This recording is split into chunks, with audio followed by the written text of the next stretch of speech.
Well, good morning, everybody. To Mayor Craig and Chief Capano, to Quincy Roy, to David Hedge, and to all of the students who are here today. Thank you for being here, and thank you for the work you're doing, and Special Agent in Charge Delana, thank you as well for your leadership.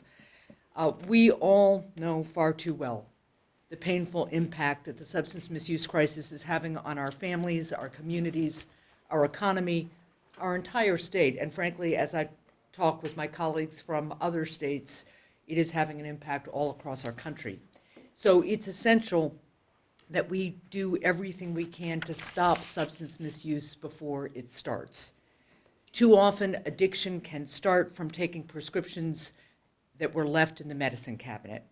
And that's why Drug Take Back Day is so critically important. Promoting the proper storage and disposal of expired, unused, or unwanted medicine can help build on our efforts to prevent the misuse of addictive prescription drugs. Allowing the public to anonymously dispose of potentially dangerous substances free of charge, no questions asked. Drug Take Back Day is an important opportunity to raise awareness and to make our communities safer. So I encourage all Granite Staters to participate. I am also very grateful today that the DEA is working with us here, taking the leadership role, not only on the take back of prescription drugs, but really working with the students here today on anti-vaping efforts. The growing number of illnesses and deaths linked to vaping is alarming, and we have to get to the bottom of what is happening. We have to stop children from becoming addicted to these dangerous products. To all of the young people here today, thank you for your efforts to raise awareness among your peers. Your efforts are really critical to making sure that young people understand the dangers of prescription drugs, of vaping, of substance misuse generally.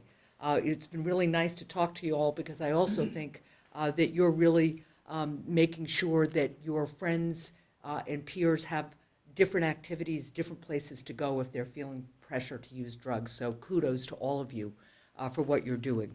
Your efforts are critical, and in part because of your advocacy, the Manchester PD will be accepting vaping accessories as part of this year's Drug Take Back Day. So I want to emphasize that to everybody. In addition to being able to turn in prescription drugs, that you're going to be able to turn in vaping products.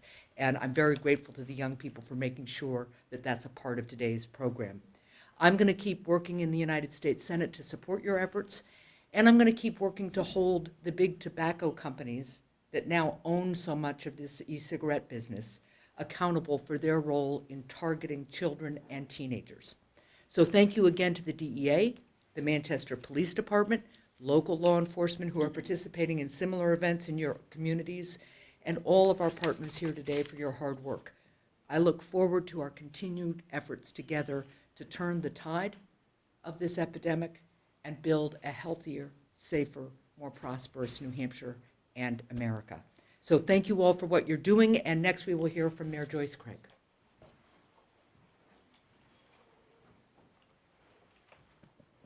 So thank you, Senator Hassan, for being here today and for your leadership on this important issue. Drug take-back programs and Red Ribbon Week are important opportunities to prevent unused prescription drugs from finding their way into the wrong hands, and to raise awareness about preventing substance misuse before it starts. We all know the painful impact that substance misuse epidemic has had on our families, our neighbors, our city, and our state.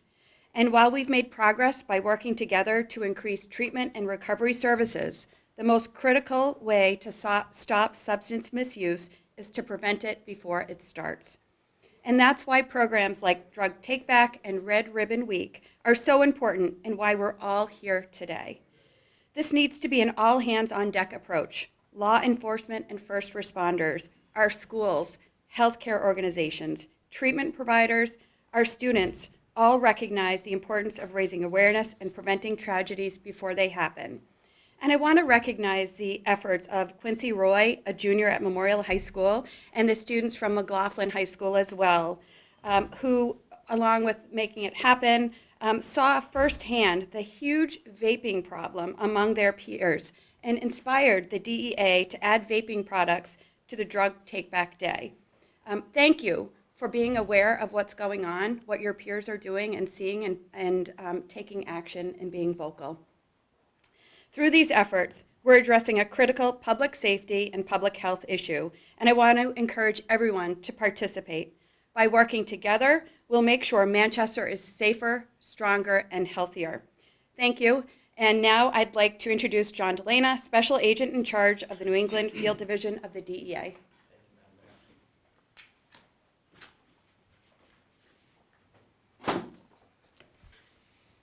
First of all, this is so nice to be here for a good news story like this and to have so many friendly faces out there.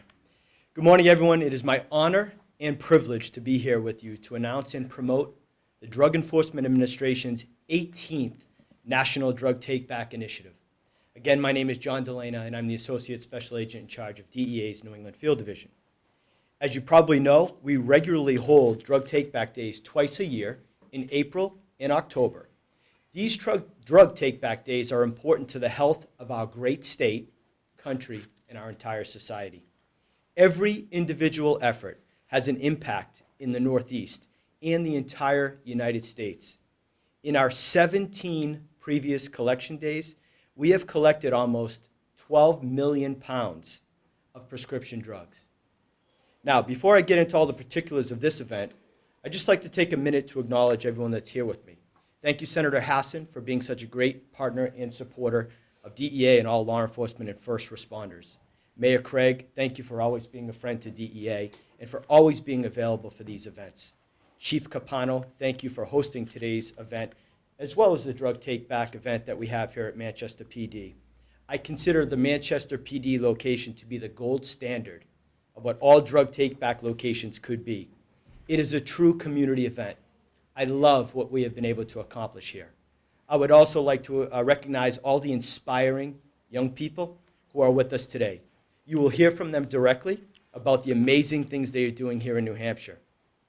I had the opportunity to attend a national event in Dallas, Texas with Miss Quincy Roy, who was selected to represent all of the great youth leaders who are dedicated to prevention efforts here in New Hampshire.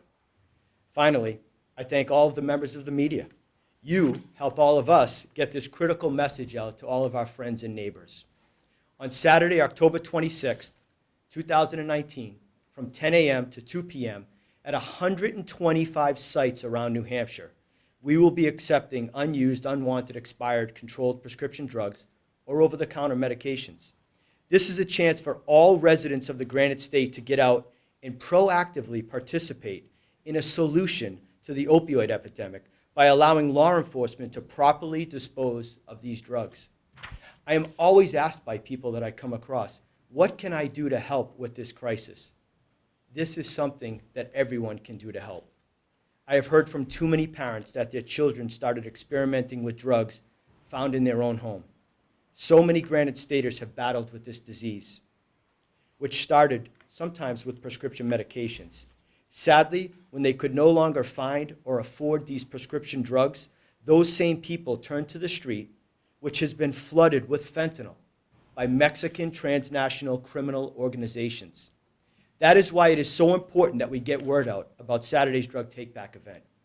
I am convinced that the more people who know about Drug Take Back Day, the more people will participate, which ultimately can have a result in less people turning to the street for illicit narcotics. The Mexican cartels will continue to transport and distribute fentanyl, including deadly counterfeit opioid pills. But this is our chance to start pushing back. Now, I have something very new to announce, and this is important for me to discuss because as a parent myself, I am keenly aware of this alarming and emerging threat. On Saturday, our collection sites will also accept vaping devices and associated substances nationwide, no questions asked. You've all seen the recent news stories, as the Senator has pointed out, and the articles regarding individuals being sickened and dying from vaping. This is particularly troubling as this public health threat seems to be targeting the nation's youth. The small size of these devices make it very difficult for parents, teachers, and school officials to detect. And even when they do see those vapor clouds, it's difficult to even determine where it came from. As I have traveled throughout the schools around New Hampshire to speak to our children about the dangers of opioids and other drugs, I am constantly told of the stories of middle and high school students vaping in school bathrooms, hallways, and even in classrooms when teachers' backs are turned. Developing America's youth and educating and empowering our young people has truly been a top priority for me since I arrived here in this position. Something that I think we can all agree upon is that vaping at such a young age has become a distraction from school and is not healthy for our young people. This is one of the reasons why we have agreed to dispose of these devices. I truly believe that the more kids who know about the dangers and potential acute and chronic health effects, the better their decisions about deciding to use these vaping devices and associated substances will be. Another troubling trend on the rise is the vaping of illicit drugs. DEA has encountered methamphetamines, cathinones, synthetic marijuana, and synthetic opioids in vaping cartridges. It's also worth noting that we have encountered alarming concentrations of THC.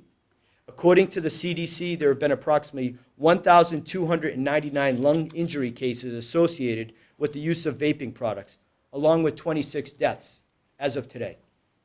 On Tuesday, October 8th, I received a series of text messages from a group of incredible youth leaders, some of which are here today, because they wanted to encourage their classmates and communities to use Take Back Day as a chance to dispose of vaping devices and pods. I thought this was an incredible idea. I immediately began to call DEA headquarters and share this idea that these kids had.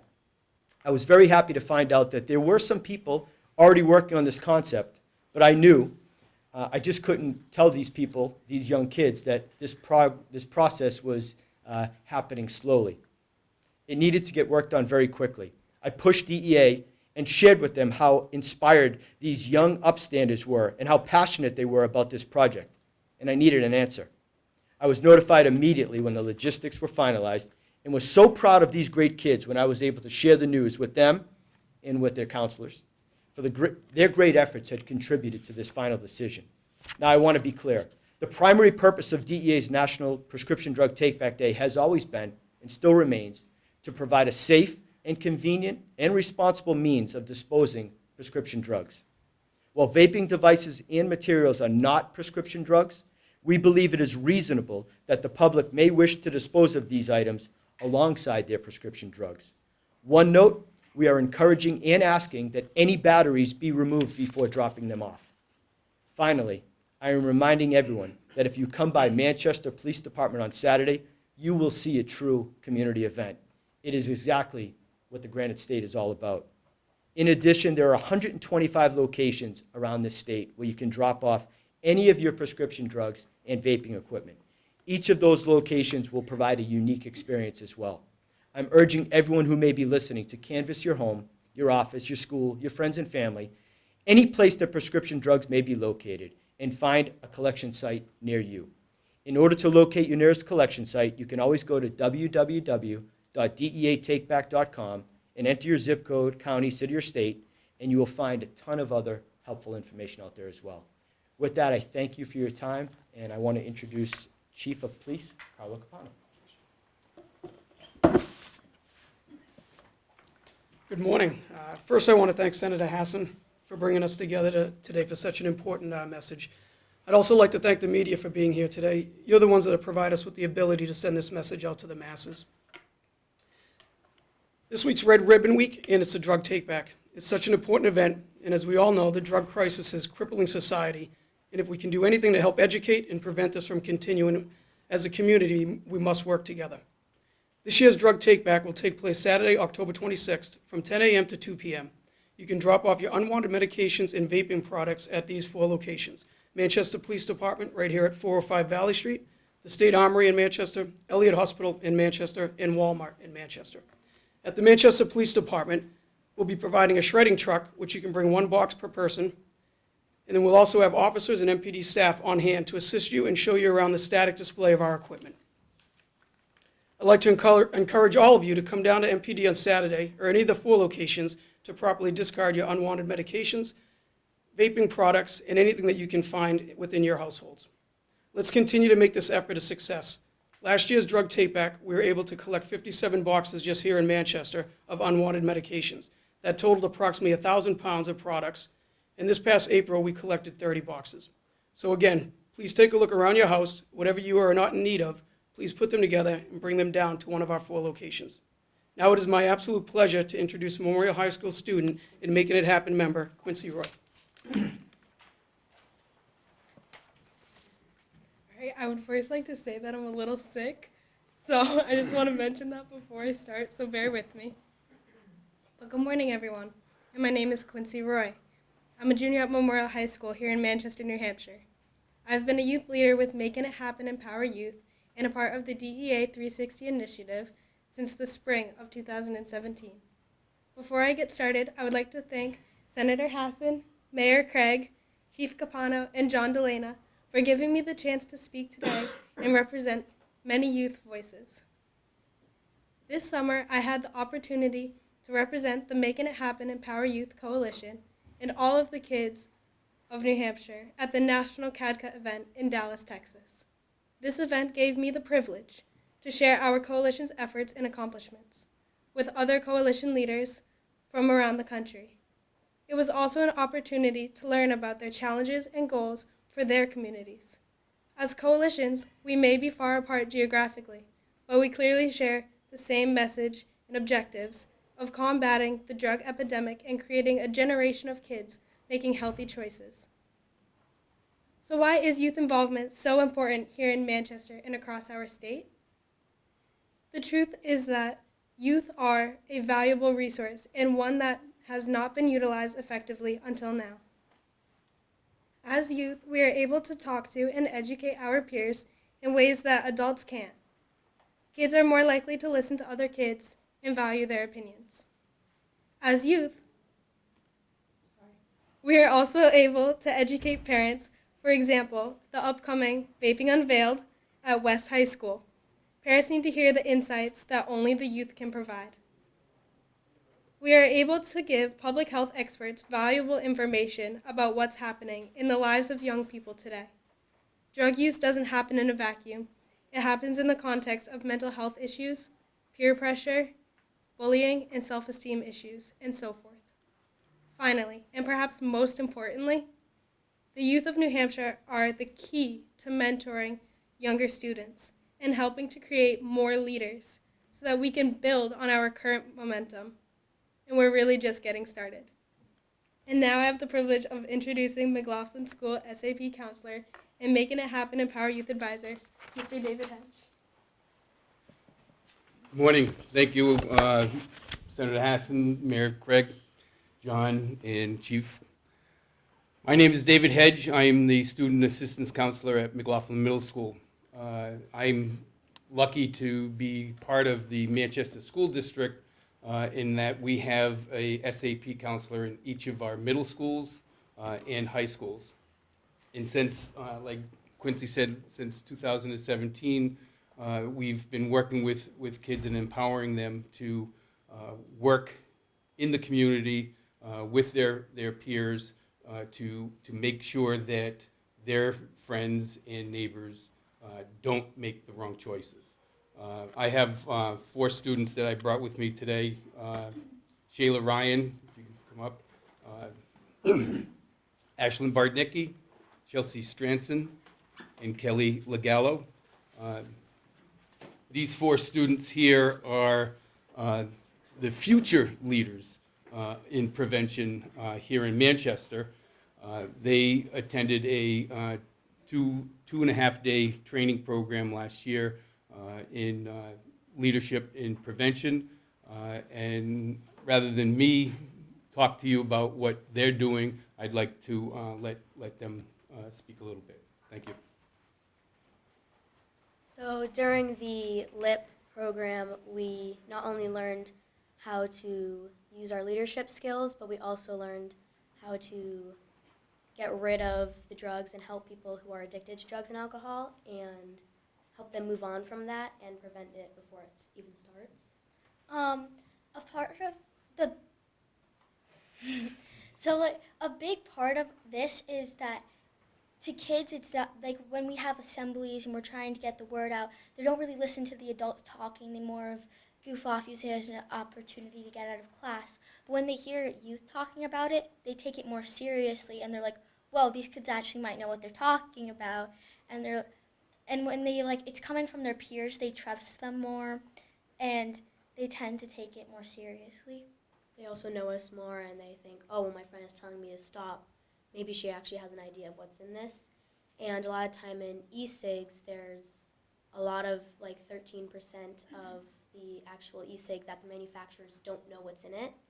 So there's a lot of cancer-causing chemicals and stuff that is really bad for you in them. There's also a lot of nicotine, about 59 milligrams of nicotine in each e-cig that a kid vapes. There's even marijuana. Yeah, sometimes they can make marijuana juices or other drugs into juices and put it in the pod that you put into your Juul or e-cig. A common misconception is also that vaping can help you quit smoking. Sometimes it can if you're an adult that's been smoking for a long time, but it typically doesn't, and it's usually targeted towards kids our age who haven't smoked before or just being peer pressured into smoking and vaping, and it's really just an awful thing. We want to educate these kids that these big tobacco companies are targeting youth and they're being used, and they don't really know what's in them and how unsafe they are. And just like some beer is now in the shape of a soda can, that it's in to target more kids to drink it and think, oh, well, this will probably be fine because it's just like a soda. But it's really not, and it's the same thing that your parents would drink, and they're old enough to, but we aren't, and we need to know that. Thank you.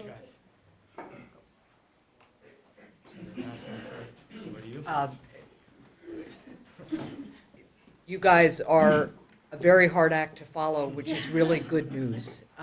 Thank you for your advocacy. Quincy, thank you for yours as well.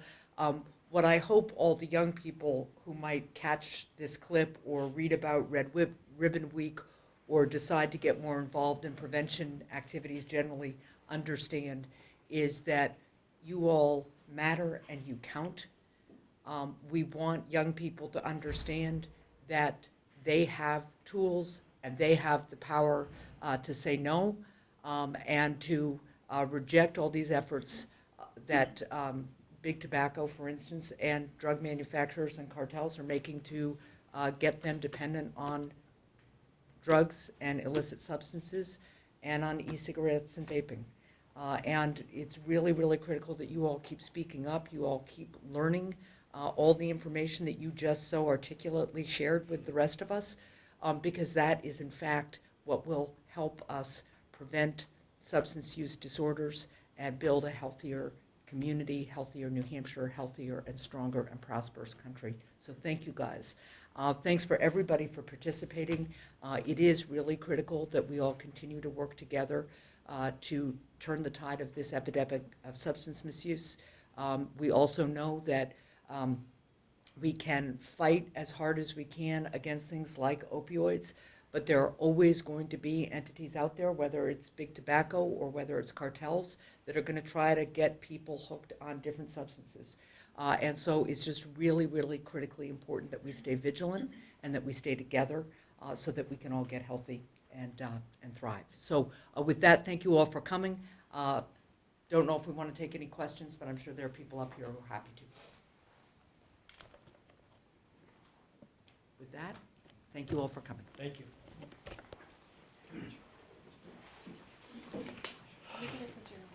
Yeah, of course.